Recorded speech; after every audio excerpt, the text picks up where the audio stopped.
Donc, 4e chapitre, verset 39. Shadavinabhate Gyanam Taparam Samyatandriyam Gyanam Ladva Param Shantim Vachirinam Digachati. Une personne sincère qui a contrôlé ses sens et qui est dévouée à la pratique de l'action désintéressée atteint la connaissance transcendantale. Elle obtient dès lors la paix suprême, la libération de l'esclavage du monde matériel. Commentaire. Selon Srila Vishvacharita Thakur, dans ce verset, Shri Krishna explique comment et quand une personne parvient à cette connaissance.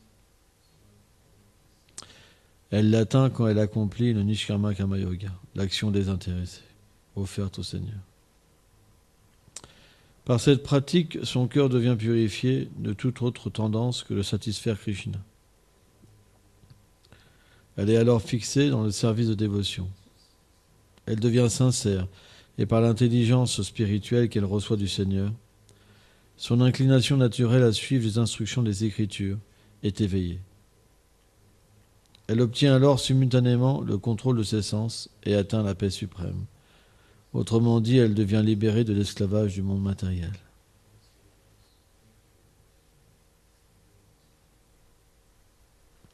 Om Ganati Vilandasya Ganam Jalam Shalakriya Shakshuru Militam Janatasme Shigurave Nama Nama Om Vishnu Padaya Goranga Plestaya Lupini Shivakti Vibhudahe Bevonete Namine Nama Om Vishnu Padaya Gora Plestaya Bhutale Shrimad Bhakti Pramodaya Purigo Swamiti Namine Nama Om Vishnu Padaya Krishna Pestaya Bhutale Shrimate Bhakti Vedanta Swamiti Namine Nama Om Vishnu Padaya Krishna Pestaya Bhutale Shrimate Bhakti Rachaka Shila Devo Swamiti Namine Nama Om Vishnu Padaya Krishna Pestaya Bhutale Shrimate Bhakti Silanta Sarasvati Namine Jai Shri Brahma Dvagura Sarasvat Sampadaya Ki Jai.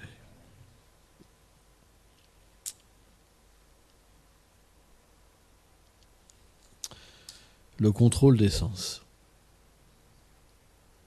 C'est une chose qui n'est pas facile. Srila Bhaktivedanta Swami Prabhupada explique que les sens, c'est comme des serpents. Et un serpent, sa nature, c'est d'être envieux et de piquer même les gens innocents. C'est pourquoi les sens qui sont incontrôlés sont considérés comme des serpents venimeux. On voit les organes génitaux, la langue, par exemple. S'ils ne sont pas contrôlés pour un dévot, c'est désastreux. Alors bien sûr, c'est très facile à parler, mais c'est très difficile à faire face à de tels serpents. Mais le refuge du Seigneur est bien plus puissant que les sens. En Inde, vous avez des charmeurs de serpents, par exemple, avec des flûtes. Tout le monde connaît ça. Et vous avez le cobra qui danse. Et il joue de sa flûte. Les touristes, ils aiment bien. Hein. De la même manière, si on a foi dans le chant des saints noms, nos sens seront contrôlés. Mais il faut avoir foi. Nama Shintamani. Le saint nom, c'est expliqué que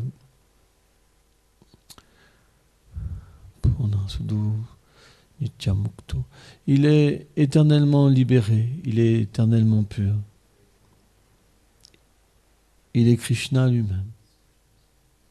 Toutes les puissances sont dans le saint nom. Alors on pourrait se dire, pourquoi quand je chante, ça ne se révèle pas à moi?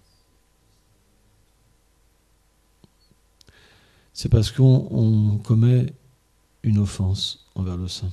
Il existe des offenses.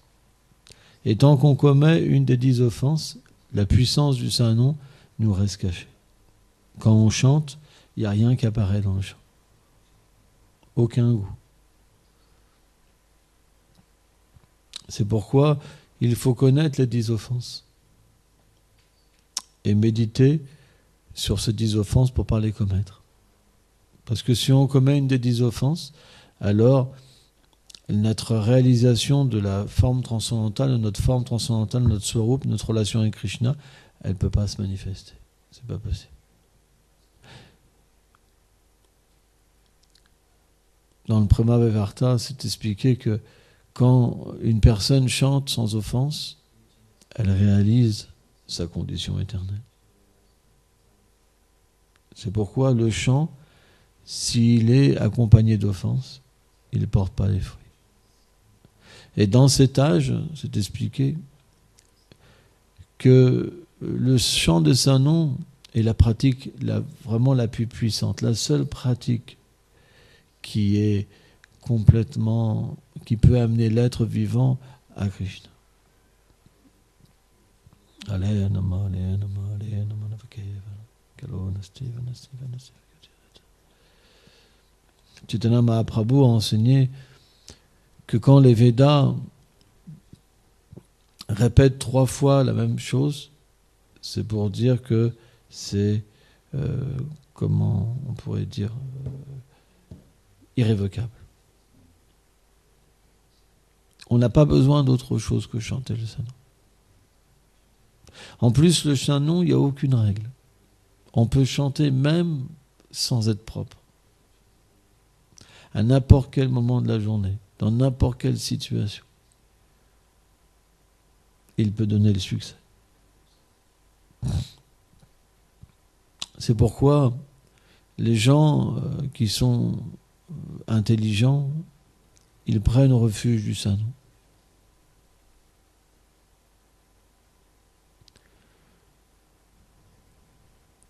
Or, si on a accompli des offenses, naturellement, on ne sera pas délivré de nos péchés. Par exemple, c'est expliqué quand quelqu'un se fait initier par un maître spirituel, tous ses péchés sont pardonnés. Mais celui qui se rend offensant envers le Saint-Nom, surtout l'offense envers les Vaishnavas et Gourous, et Krishna et le Saint-Nom deviennent très fâchés contre lui.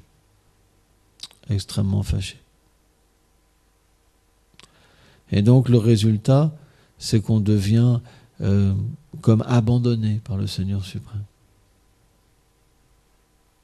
Et c'est quelque chose qui est extrêmement désagréable.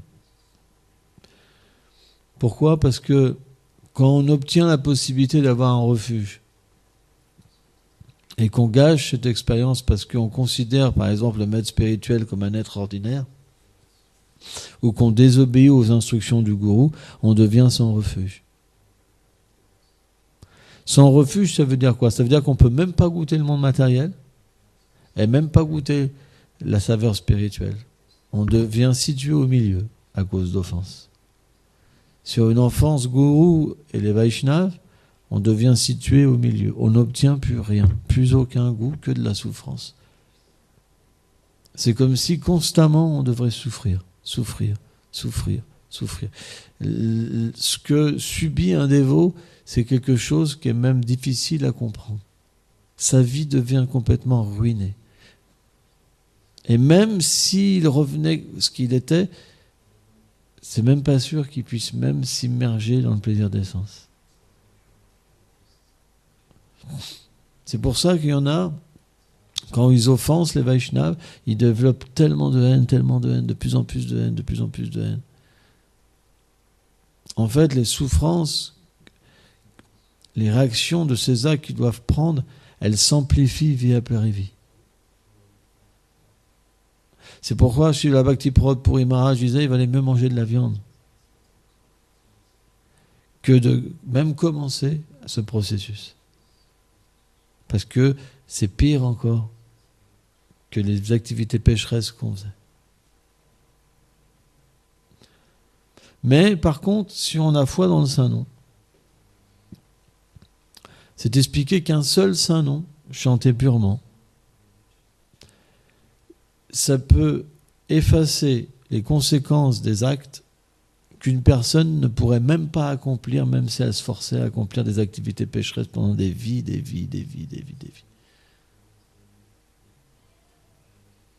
Par exemple, les activités religieuses, les expiations par exemple, ne peuvent pas véritablement libérer une personne. Elle peut quelque peu atténuer les résultats des conséquences. Mais elles ne peuvent pas libérer une personne.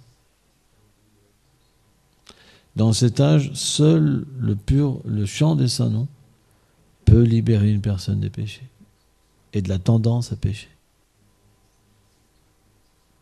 Pourquoi ? Parce qu'ils détruisent à la racine l'ignorance. Et l'ignorance est la tendance pourquoi on pêche. Quand quelqu'un pense qu'il est le corps, qu'est-ce qu'il fait ? Vie sexuelle, critiquer les autres parce qu'il veut une position, etc., etc. Mais quand on chante le Saint-Nom sans offense et qu'on réalise qu'on est différent du corps, même si on a chanté même qu'une fois, qu'on a eu une réalisation, et même si le Seigneur décide pendant un moment de nous laisser dans une condition encore matérielle, même si les sens viennent nous attaquer, on ne répondra pas à leur appel. Pourquoi ? Parce que, de la même manière que les serpents, quand ils ont des crocs avec des venins, ils peuvent nous tuer. Les charmeurs de serpents, en fait, ils cassent les crocs, en fait. Je ne sais pas, ils ont un système pour qu'ils soient inoffensifs. C'est pour ça, après, ils jouent de la flûte, c'est facile.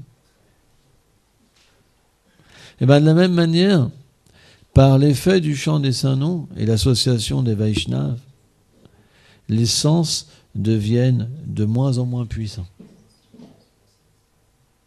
C'est pour ça qu'au début, c'est difficile. Mais plus on va pratiquer, et plus les sens, ils auront de moins en moins de force. Ça veut dire qu'ils vont venir vers vous avec ce même désir pour vous attraper. Par exemple, regarde. Et au début, c'est comme ça et on peut rien faire, par exemple. Mais en fait, quand la même image vient, automatiquement, alors, on peut prendre refuge dans quelque chose de supérieur. Dans le chant des saints noms. Et là, l'effet, c'est que les impressions, elles partent au loin.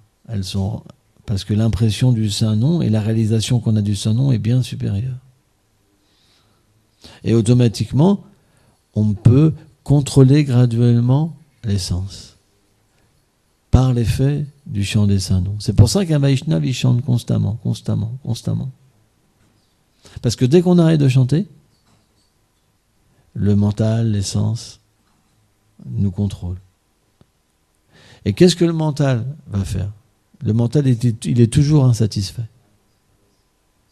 Le mental, il va te dire, ouais, viens pas au temple ce matin, il y en a marre. Fais pas ça, fais pas ci. Il va nous prêcher tout le contraire. Parce que c'est la nature du mental. La nature du mental, c'est nous emprisonner dans quelque chose de mauvais, dans une insatisfaction, dans la bouderie. On va être en colère. J'ai pas envie. C'est le mental, c'est que ça. Et quand il domine l'intelligence, il prend l'intelligence et dit « Donne-moi une solution pour satisfaire mes désirs, vas-y. » Et l'intelligence, elle dit « Tiens, il y a ça. » Et à ce moment-là, on est perdu. Mais quand, par la connaissance transcendantale, l'intelligence est nourrie,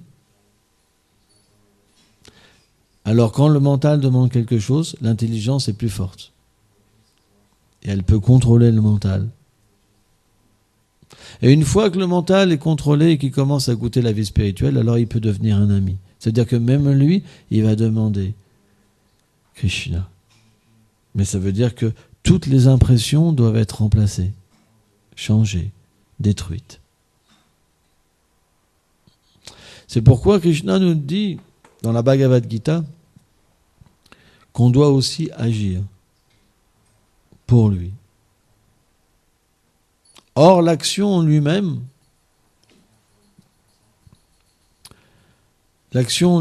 c'est une action matérielle. Si on agit, si on fait une expiation, mais sans comprendre le but de l'existence, ça n'a pas de puissance. Mais si on comprend qui est Dieu, la personne suprême, Krishna, si on comprend la nature de l'âme, et si on comprend quel est le but de l'existence, ça veut dire prem, à ce moment-là, si on agit en connaissance de ces trois choses, pour nous permettre d'atteindre cette perfection, alors cette action devient du service de dévotion. Et le principe de cette action, même si elle est accomplie imparfaitement, elle a le pouvoir de purifier notre existence. C'est pourquoi le service est important. On doit agir avec de la conscience. Qu'est-ce qui diffère entre une personne qui va travailler et une personne qui va travailler pour Krishna? C'est le sentiment. Il y en a une, elle se dit, de toute façon, le Seigneur a besoin de rien, il est sur un nuage.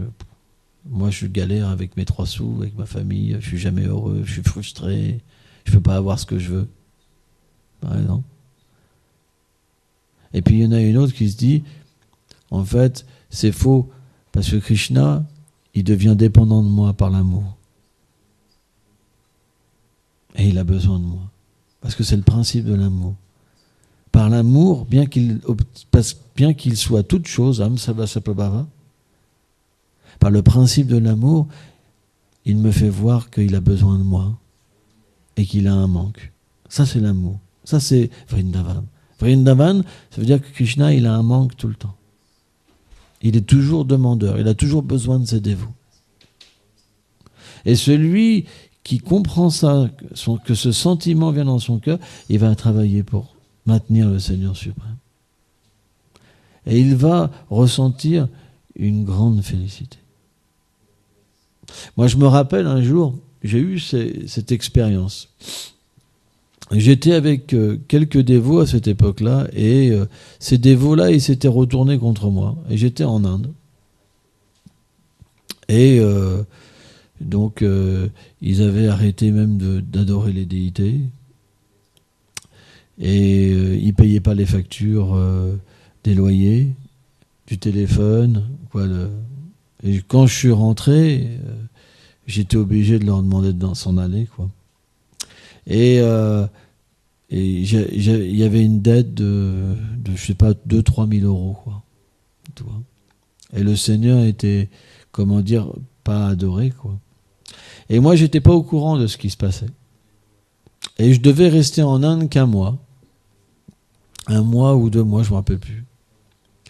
Et j'avais fait le plan de rester un peu plus, finalement. Tu vois, je voulais rallonger mon billet. Et le jour où je devais rentrer, la veille, je suis tombé gravement malade.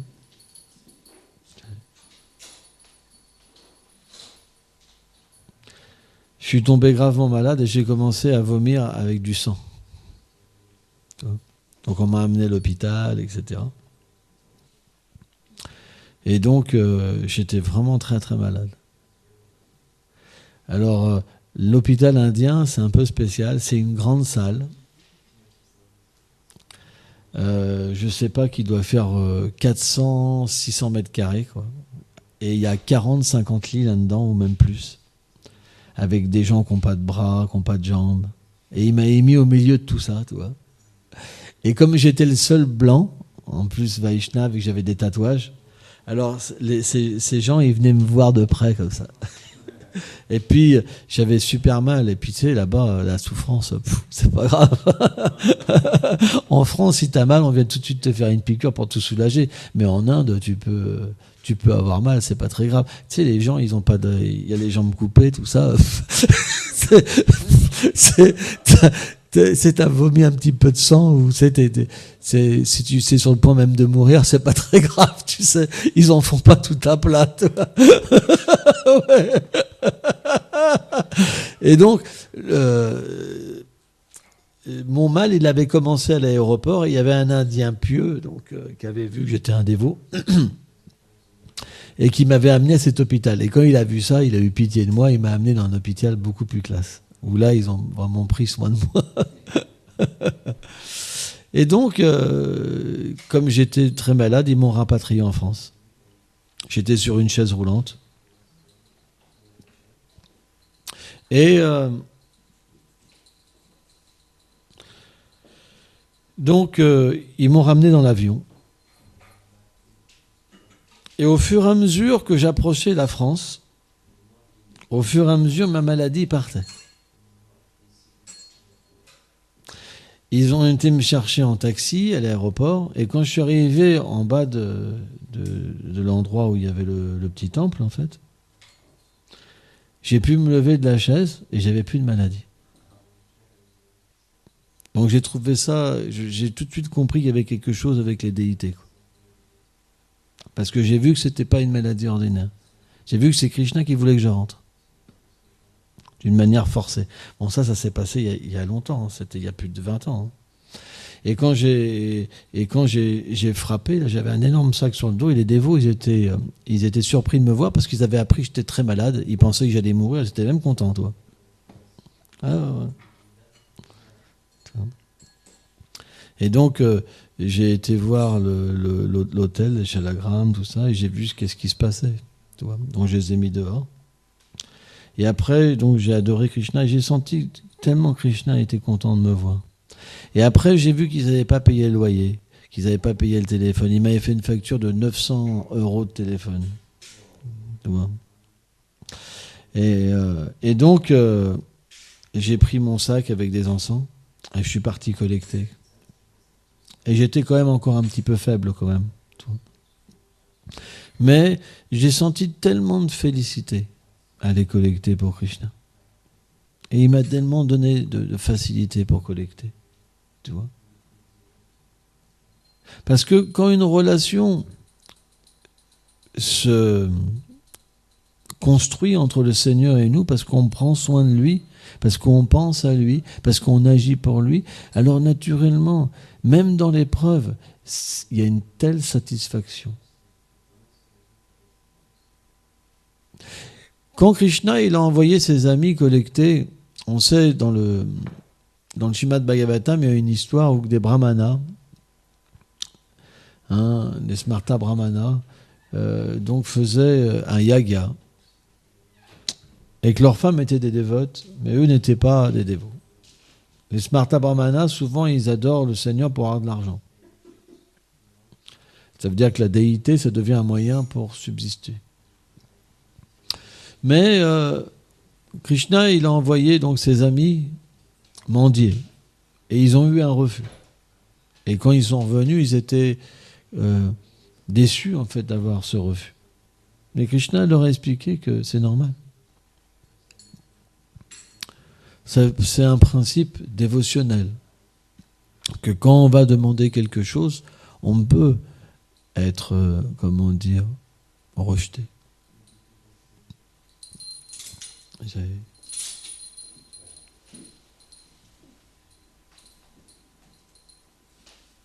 Donc, quand on va collecter pour le Seigneur suprême, c'est pas que on est forcément gagnant. Par exemple, quelqu'un peut aller distribuer des livres et pas faire de livres. Mais on doit faire les choses. On doit essayer. C'est pas parce qu'il pleut qu'on se dit je peux pas. On doit faire un effort pour aller jusqu'au bout. Parce que c'est notre devoir. Si on avait des enfants qui mourraient de faim, on irait même s'il y avait la pluie, parce qu'il fallait essayer. Mais quand on n'a pas d'amour, quand il pleut, on revient. Parce que il pleut, c'est pas, ça sert à rien. Parce qu'il n'y a pas l'urgence. Il n'y a pas d'amour. Il n'y a pas d'attachement. On ne ressent pas que Krishna a besoin de notre service. Vous comprenez ça? Donc, dès qu'il y a un obstacle, ça nous va bien. On va se prendre un petit break. Mais la même circonstance matérielle, si nos enfants avaient faim, on irait. On irait jusqu'au bout. Si c'était nos enfants, on irait jusqu'au bout. On travaillerait dur. Mais comme on n'a pas d'affection pour Krishna, pas d'amour pour Krishna, il ne faut pas nous en demander trop. On a des limites. Mais si je demande à ces mêmes personnes, si elle avait un enfant, est-ce qu'elle aurait les mêmes limites? Elle ferait le double, le triple, le quadruple. Vrai ou pas? C'est parce qu'il n'y a pas d'amour. On a juste de l'amour pour nous-mêmes. Donc, on ne veut pas servir. Parce qu'on n'a pas d'attachement. Les mêmes personnes, vous leur mettez un enfant dans les bras, ils vont travailler 4 fois plus. Alors pourquoi vous voulez que Krishna vienne dans votre vie? Pourquoi vous voulez que Krishna réciproque avec vous? C'est pas possible. Et le pire dans l'âge de Kali, même pour leurs enfants, il y en a qui ne le font même pas. Ils ne peuvent même pas avoir de l'amour pour leurs enfants. Que dire pour le Seigneur suprême? C'est un âge qui est terrible. Les gens, ils sont simplement égoïstes. Ils laissent même leurs enfants. Ils ont fait des enfants, ils les laissent. Parce que c'est cet âge qui veut ça. On est juste concerné par nous-mêmes. Est-ce qu'on peut être heureux avec une piété tellement insignifiante, sans qualité? On ne fait que souffrir dans cet âge. C'est pour ça le Seigneur, il nous donne un moyen de développer l'amour, de développer des bonnes qualités et d'aller au-delà de nos limites. C'est dur de servir Krishna. C'est dur de servir le maître spirituel. Pourquoi? Parce que dans ce monde, il y a tellement de gens qui vont venir nous voir pour nous influencer. On se retrouve dans tellement de tests. Mais maintenant, s'il y avait un enfant, vous étiez attaché à un enfant, même s'il y avait tous ces tests, est-ce que vous ne continuerez pas?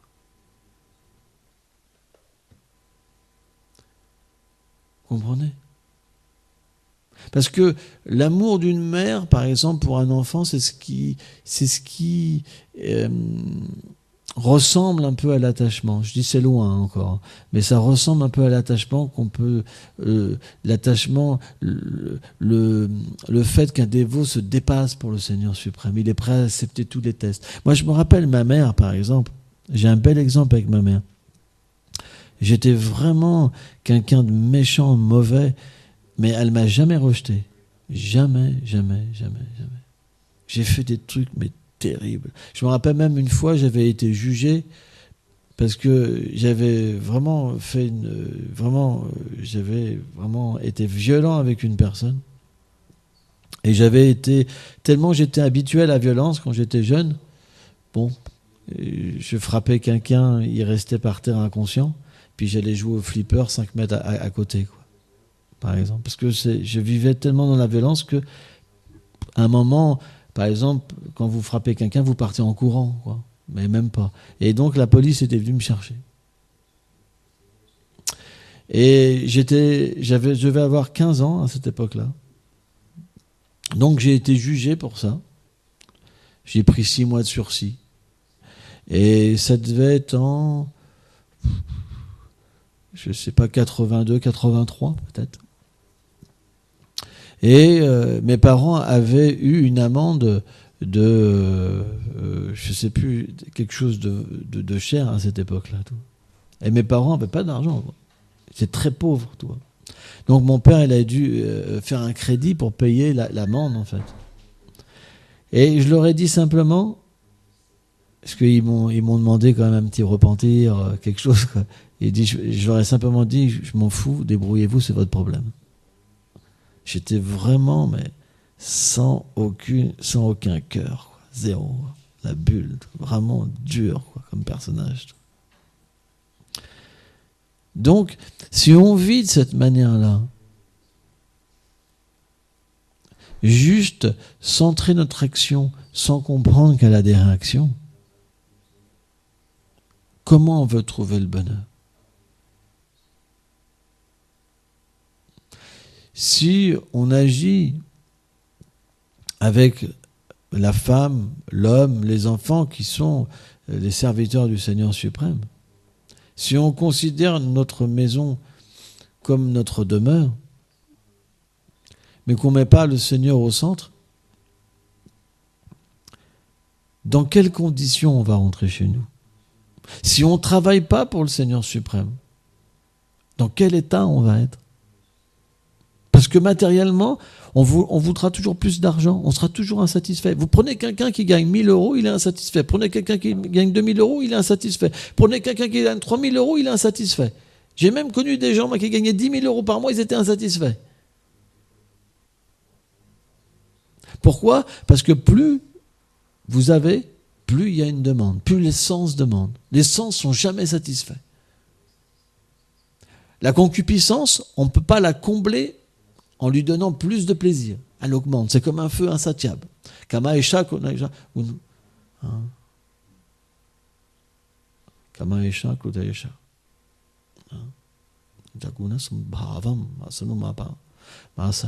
Elle est insatiable. Elle est insatiable. Elle gonfle. Elle détruit tout. Elle ne s'arrête jamais. C'est un truc terrible.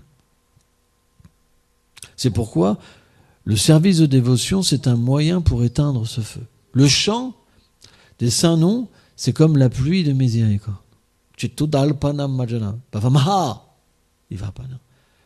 Ça éteint ce feu. Ça éteint ce karma. Cette destruction qui est en nous, cette colère qui est en nous. Mais il faut chanter avec foi.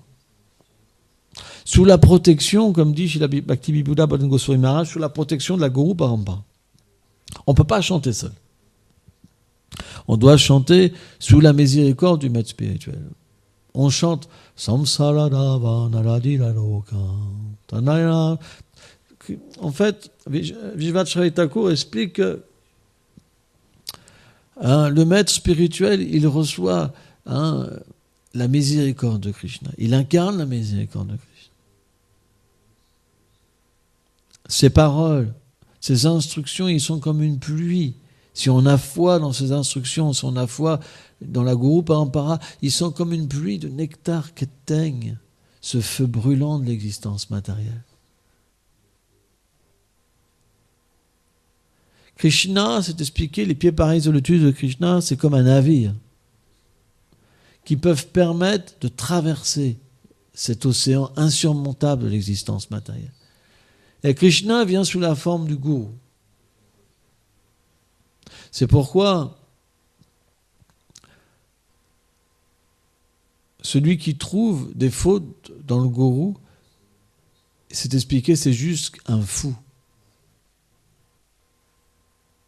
Parce qu'il gâche l'opportunité de pouvoir traverser. Et le pire, c'est quand on critique, quand on voit des fautes, on ne peut même pas comprendre même qu'on pouvait traverser. Encore quelqu'un qui a une réalisation spirituelle forte et qui critique, il tombe. Mais au moins, il a eu cette réalisation. Il peut se reprendre. Mais quelqu'un qui n'a même pas eu une réalisation, mais qui a critiqué le maître spirituel, qui l'a pris pour un être ordinaire, lui, il n'y a même plus de possibilité même de croire que les pieds pareils au lotus du Seigneur suprême, le Saint Nom, peut faire traverser une personne et l'amener dans un niveau tellement élevé. C'est même pas possible. C'est pourquoi Haridas Thakur explique qu'on doit véritablement essayer et ne pas accomplir une offense au Saint-Nom du Seigneur. Parce que dès qu'on fait une offense au Saint-Nom du Seigneur, le nom, en fait, enlève sa puissance, ses effets. On peut chanter 64 tours par jour, 2 lacs, 3 lacs, rien ne se passe. C'est pour ça on doit être vigilant. Et véritablement s'appuyer sur les Écritures pour agir. C'est très important.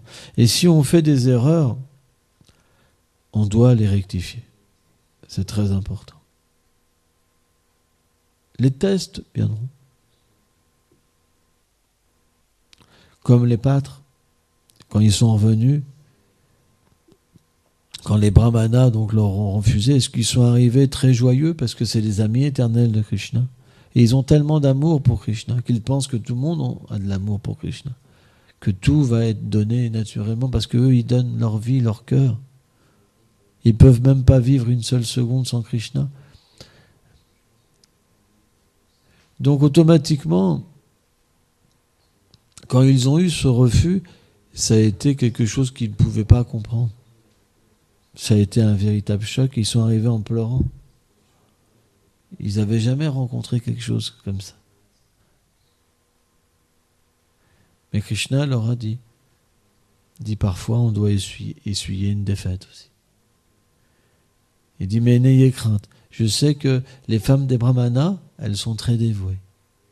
Elles ont beaucoup d'amour pour moi. Allez les voir.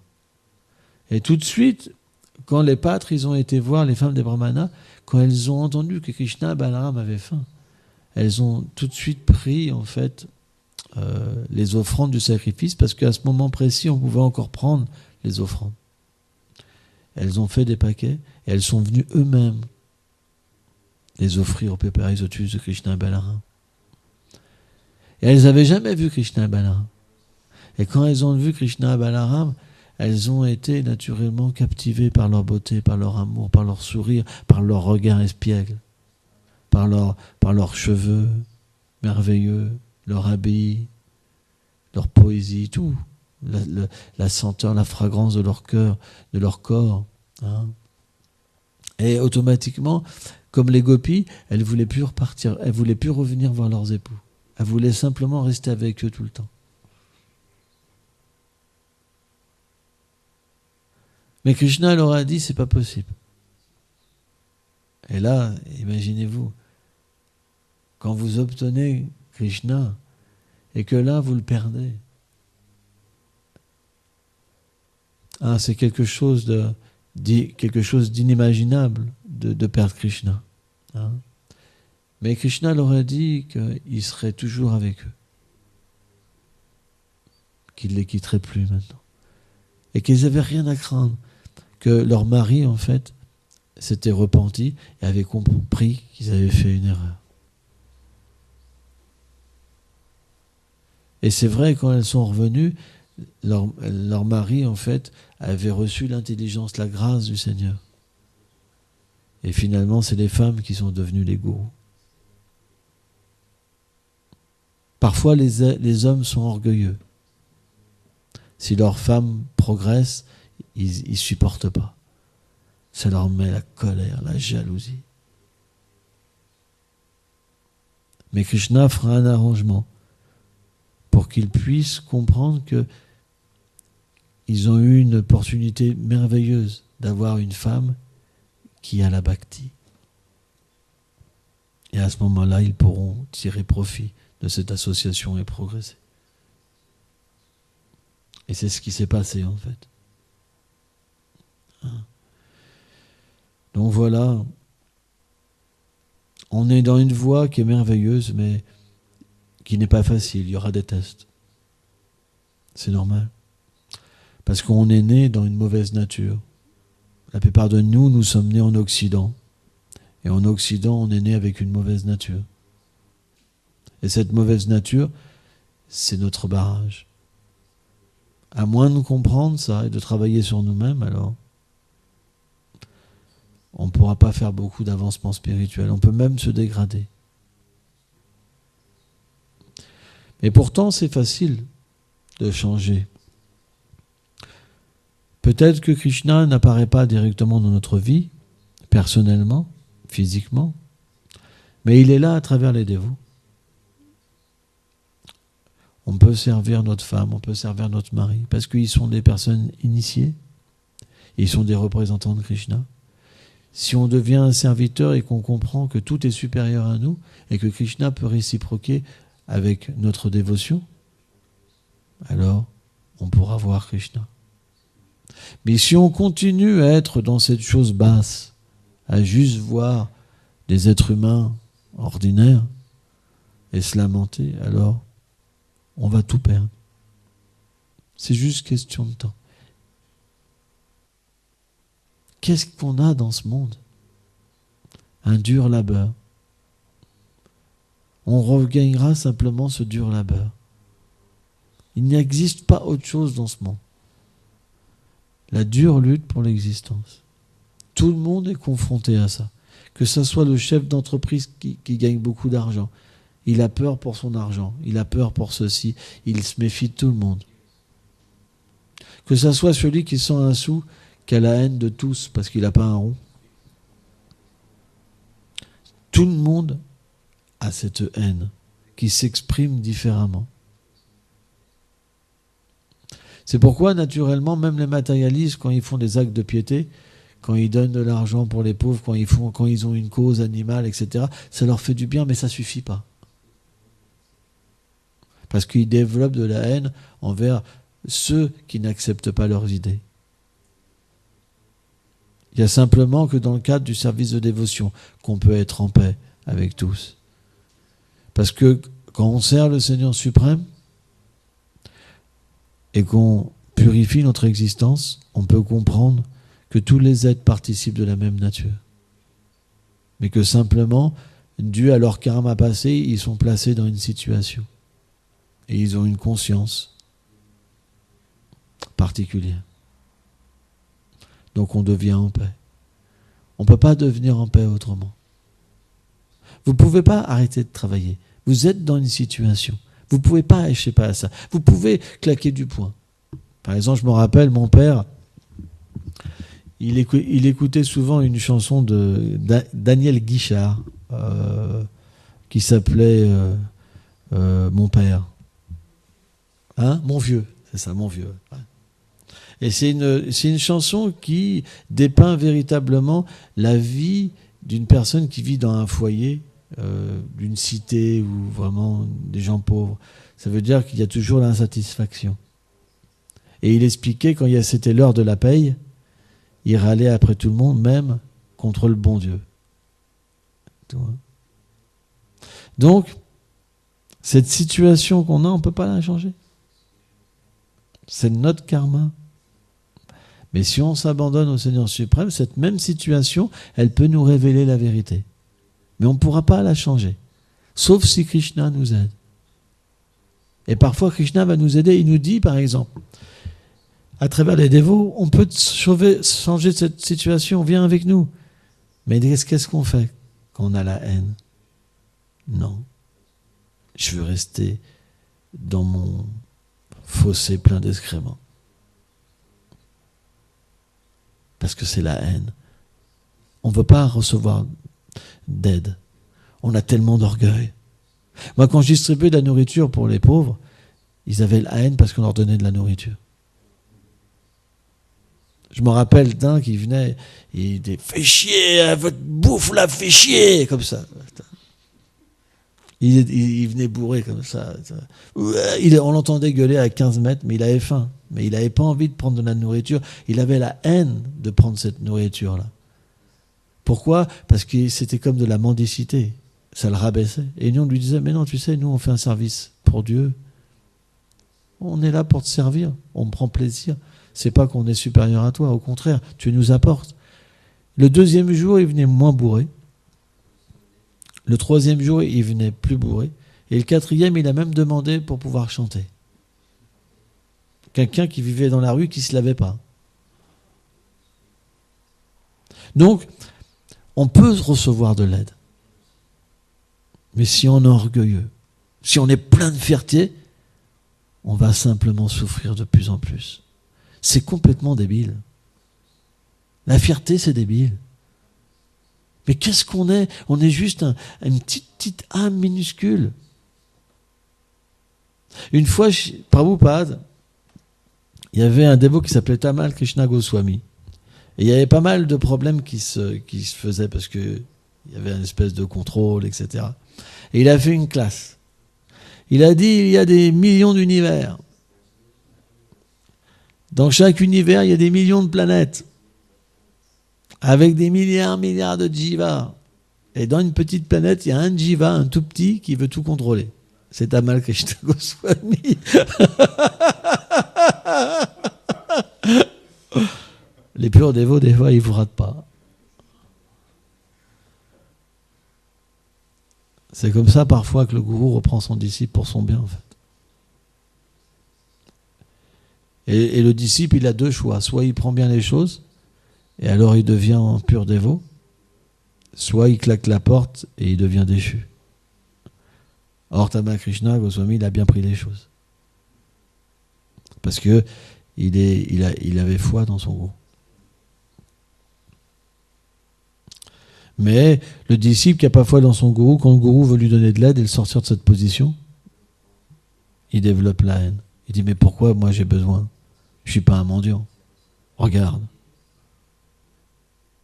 C'est dommage. Krishna nous envoie de l'aide. Constamment. Mais on ne sait pas écouter ses instructions. On agit toujours n'importe comment. Et finalement, on doit en souffrir les conséquences. Et c'est dommage, quoi. Merci beaucoup.